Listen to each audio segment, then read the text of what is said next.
In the last video, we saw how the idea of a change in position per unit time leads to a velocity, right? Remember that when I say change in position, this really what I should say is the displacement, because a change in position, this is a change in position, but it's more than just a change in position. This tells you information about the direction of the change. So we saw that this leads to a velocity. Velocity is also a vector.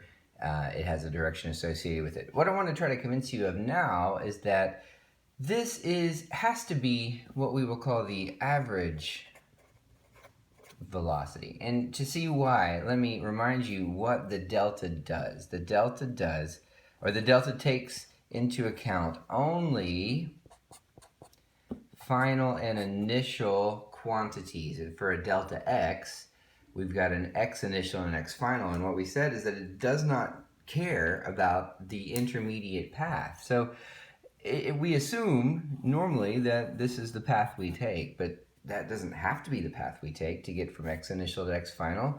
I could go here or here and then here and then here and then way back over here and maybe follow this path and then finally end up there. In both of those cases, my final and initial positions are the same, so my displacement is the same. I think you'll probably agree, though, that not only is the path length different, my velocity has to be different. In this case, I could just go from here to here with a constant velocity. I don't have to have a constant velocity, but I could. But there's no way to do that on this other path, right? If I'm changing direction, that means my velocity is not constant. You can think of it like the last time you drove through a large city, say Atlanta. You might have driven 20 miles in an hour if you're in downtown Atlanta during lunch hour. Actually, you probably drove about 10 miles in an hour. That doesn't mean you were traveling 10 miles an hour. In fact, most of the time you were probably going much slower than that. Sometimes you might be going faster than that. But you got 10 miles in the space of an hour. Your actual velocity at any given time was probably not 10 miles an hour. But your average velocity is, because you have to account for all the stops and starts. This has no way to do that just by itself. So when we have the delta x over delta t, we have to say that that's the average velocity. That obviously is not exact enough for some applications. So how do we determine our instantaneous velocity? Well, the answer is with a little bit of calculus. If I take the limit of this expression, the limit as t approaches 0. In other words, I'm looking at it over a smaller and smaller and smaller and smaller and smaller increment of time. There's, of course, a lot of calculus behind what I'm doing, but I'm not going to go into all of that. Your calculus professors are going to be able to explain that much better than I can. But if we take the limit of delta t as it approaches 0, I should really say the limit of delta as delta t approaches 0, a smaller and smaller increment, these turn into differentials, and I get the derivative dx over dt. This will be what we call the instantaneous velocity. This is the velocity at any given point in time. So if you know the functional form of x, and if x depends on t, then you can just take a simple derivative, plug in whichever value of t you want, and get the velocity at that point in time. Now, if the velocity is constant, I should point out, then dx dt simplifies to delta x, delta t, and your average velocity is equal to your instantaneous velocity at every point. Of course, if your velocity is not changing, then whatever it is at any point has to be whatever it is at every other point, which is going to make it your average. And so for linear changes, for linear changes of position, smooth changes, your instantaneous velocity and your average velocity will be the same. But in the case of a non-smooth change in position, it won't be. One of the things we do in physics that turns out to be very useful is, well, we graph everything. But we form what are called position versus time graphs. So x and t. And so I would be graphing the position of an object that is in motion as a function of time. So let me just give you an example here. We'll say that I start out like this, and then I do something like this,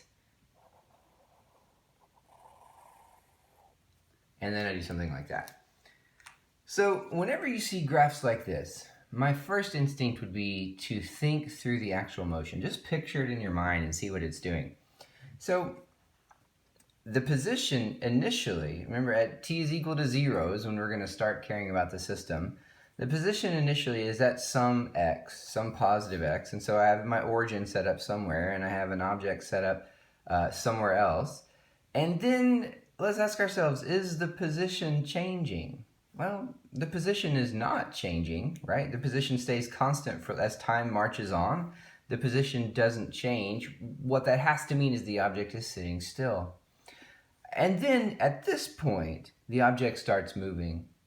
And can we tell from this graph how the object is moving? Well, it's heading towards the origin, right? This line represents the origin. It's a position of 0. So this thing starts moving towards the origin, which means it has to be moving negatively, whichever direction you've assigned to be negative. It moves negatively.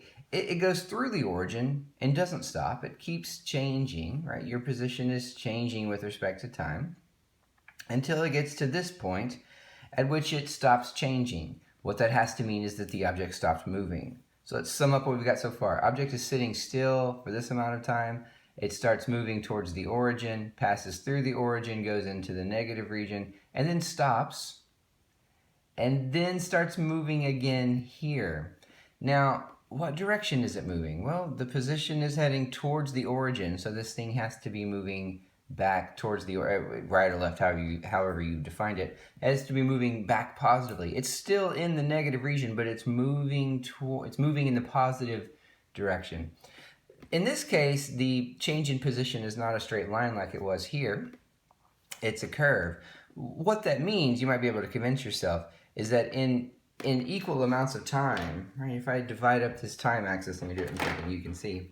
If I divide up this time axis from here to here in equal amounts of time, in those times, the distance that it's moving is changing, right? In this amount of time, it moved a little bit. In this amount of time, it moved a little bit more.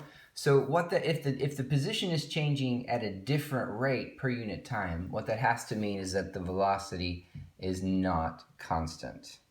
And you might even be able to tell if it's speeding up or slowing down, because in this first time interval, you've got a change that's reasonably large. It looks like about a fingernail.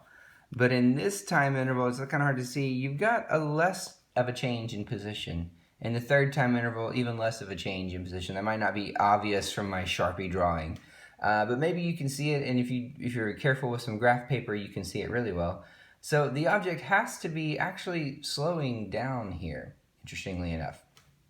Okay, how do we relate that to, well, first of all, let's relate it to physical space. So let's say that I have some sort of axis, and this is still one-dimensional motion. This is a two-dimensional graph, but x and t, only one of those is a spatial variable. So we're just looking in motion along the x-axis. We're seeing how it progresses in time. So here's my axis. Let's say that this is my object. No, I'm sorry. This is my origin, and my object's going to start out positively over here. Okay. So here's my object. As time moves on, this stays still. But then at some point, it begins moving towards the origin, passes through the origin to this point here, and again, stays still. Sorry, I'm right here. Stays still. And then, all of a sudden, it starts moving, but it slows down, which means it has to start moving at some reasonably high amount of speed, and then so it starts slowing down. That's what it does physically. Okay, how do we relate this to what we just talked about? Well, what we actually have here is x as a function of time. I'm not going to attempt to get the functional form of this. It's piecewise, number one. You have different function here than you have here, than you have here, than you have here. But the point is, if I want to know the instantaneous velocity at any point in time, I would take all of those functions and take a derivative, dx of t. We normally leave off the of t, but it's there for just clarification here. Dx dt. Well, how do I get that from this graph? If you remember the geometrical interpretation of the derivative, what is the geometrical interpretation? Well, this is, notice, change in x over change in t. On this graph, x is functioning as my rise, t is functioning as my run. So somehow this is, or in a manner of speaking, this is a rise over run thing. Now, the reason we have to use a derivative is because this rise over run is potentially changing at every point. But at any given point, what you have here is, in effect, a slope. A slope of what? Well, a slope of what we call the tangent line. A line tangent to any curve is a line that intersects that curve at exactly one point. So there are lots of ways I can intersect this curve at 2 points, right? There are lots of ways I can intersect this curve at 0 points. But it turns out for every point on this curve, there's only one way that I can intersect it at one point. That is what we call a tangent line. So what we have here, the derivative of this function, or these functions I should say, at every point turns out to be just a tangent line to that curve. Let me show you what I mean with this curve. Say I want to know the velocity at that point. I can form the tangent line, and the slope of that line, the rise over the run, tells me what the instantaneous velocity is here. Let's go through this whole graph and make sure it lines up with what we know to be true, because we've already thought through the motion. What is the tangent line to this line? Well, this is just a horizontal line. The tangent line actually just looks like that, right? I shouldn't draw an arrow, it's not a vector, it's just a tangent line. Well, what's the slope of this line? What's the slope of any horizontal line? 0. Well, didn't we already say that this thing wasn't moving at this point? Its position is not changing, therefore its velocity is 0. Well, that's what the tangent line tells us. All right, what about this one? It's again just a straight line, so the tangent line is just going to go straight on down, right? Well, what's the slope of this line? I would need numbers to tell you exactly what it is, but I can tell you that it's negative. It's the rise over run is going to be negative because the rise is falling and the run is going positively. So the slope is negative, which means the velocity is negative. What does the negative sign tells us? It tells us direction. It says that the velocity is in the negative direction, which means it's moving in the negative direction. Isn't that what we said? If I start at some positive position and I head towards the origin, I've got to be moving negatively. Get to this point, I again have a slope of a tangent line to this line is 0, which means my velocity is 0. And then at this point, my velocity is changing at every point. Notice a tangent, if I draw, I can't draw a lot of tangent lines, right? But I can draw some. The slope of the first tangent line is steep. The slope of this tangent line is less steep. If I continue this curve on around, there will be a point at the top of that curve where my tangent line looks like that, which means my velocity is 0. And then if I continue on around, I'll get a tangent line that's flipped over and is back negative again.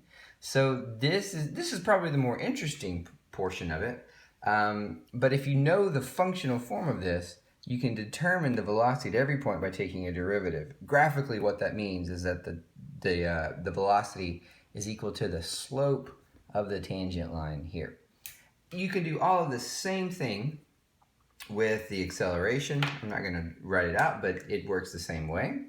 Remember that we defined delta v delta t as this idea of the acceleration. I can do the same thing here. I can take a limit as the time interval goes to 0, and this turns into dv dt is equal to the instantaneous. This has to be the average. And I can do all of the same stuff with this expression. I would have to form a velocity versus time graph, but it's perfectly it's perfectly easy to do that if you know the functional form of the velocity. We'll see that in some examples as we go on. But this is how that works. And so you should become familiar with the idea of this slope of the tangent line being equal to some quantity. If it's an x versus t, if it's a position versus time graph, the slope of the tangent line gives you the velocity. If it's a velocity versus time graph, the slope of the tangent line gives you the acceleration.